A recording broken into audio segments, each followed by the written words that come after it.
I listened into your correspondent, to Jeremy Bowen's report, where he says with absolute security and drama that this was an Israeli missile. What was that based on? Well, I think, by Hamas? in fairness, Lieutenant, I think he says there was claim and then counterclaim, and I think that is what he set out in the video. He said in the beginning, a missile strikes the hospital. He begins very dramatically, and missiles... But he puts the IDF's denials in it, and he says, and I can remember the line, he says, which people in the Arabic world will not believe. He's putting the claim and the counterclaim. Look, right. I mean, the point... The point... claiming that it was a missile based on Hamas information. He hasn't been on the ground. He hasn't verified it himself. He's taking Hamas information and displaying that as the truth. OK. I think we've been pretty circumspect in our reporting this evening of what has happened, and we've kept an open mind on it. We've spoken to Mark Regev, and we've invited you on to talk about it as well. And, of course, we've had the Palestinian point of view. What about the attack on an UNRWA facility today in which 6 people were killed, a school? Have you any information on that? We have not specifically targeted any UNRWA facility. Looking into that event as well, for the latest hours since the hospital incident, we have been focused very much on that, trying to get intelligence out and to understand, to get to the bottom of what's happening. And I, again, want to reiterate, and this has been said, and I want to say it, we do not intentionally target anything civilian. All of our strikes have an address, and that address is Hamas. We're fighting Hamas. They're using the civilian infrastructure for their military purposes, and they have a documented history of using civilians as their human shields. They have stopped the evacuation from the north. They have erected roadblocks. They have intimidated people and told them not to move south in order for them to stay in northern Gaza, despite the fact that they know that it is much more dangerous for the civilians to stay there. That needs to be factored in.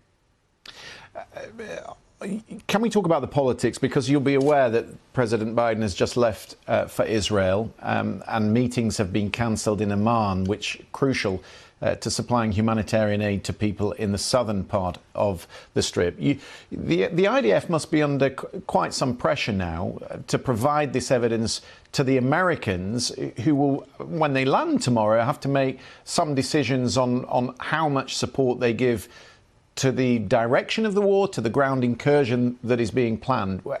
Do you feel that pressure, and will you make sure that those videos that you're talking about are in the public domain in good time?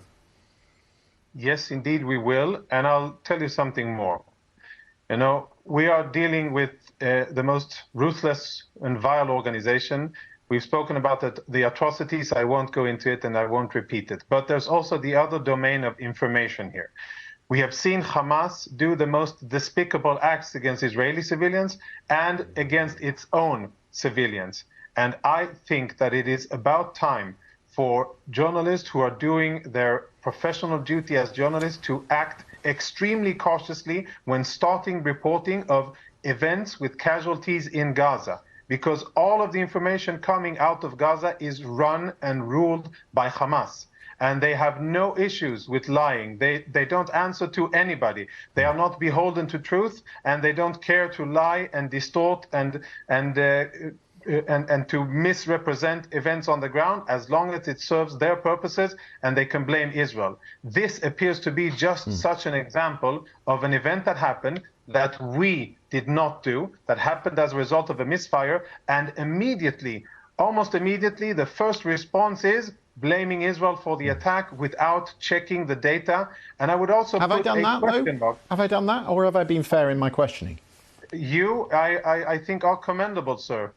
And it's very refreshing to have that kind of patience and professionalism. I must say, I don't know if you like for me to say positive things, but yes, it is refreshing to be able to state our point of view on the BBC and to say that we feel that the duty of journalists is to verify data that we provide, definitely hold us accountable and hold our feet to the fire, but do the same thing with Hamas.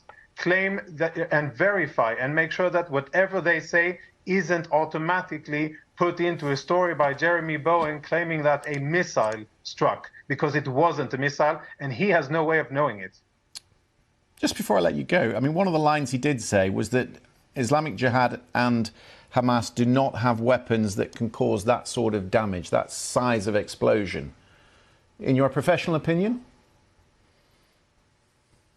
He said he reported from southern Israel. He should have been at impact sites of rockets that have exploded in many places in Israel that unfortunately got through our defenses. I don't know if he's seen buildings that have been struck. That's massive damage. It's many, many kilos of explosives, especially the long-range rockets that both Hamas and the Islamic Jihad have. They cause substantial damage, and if people aren't in shelters, lots of people die. In Israel, they are in shelters, but I find that statement very questionable, and I cannot imagine what he's based that on. Lieutenant Conricus, thank you for coming on the programme tonight. Appreciate your time. Thank you.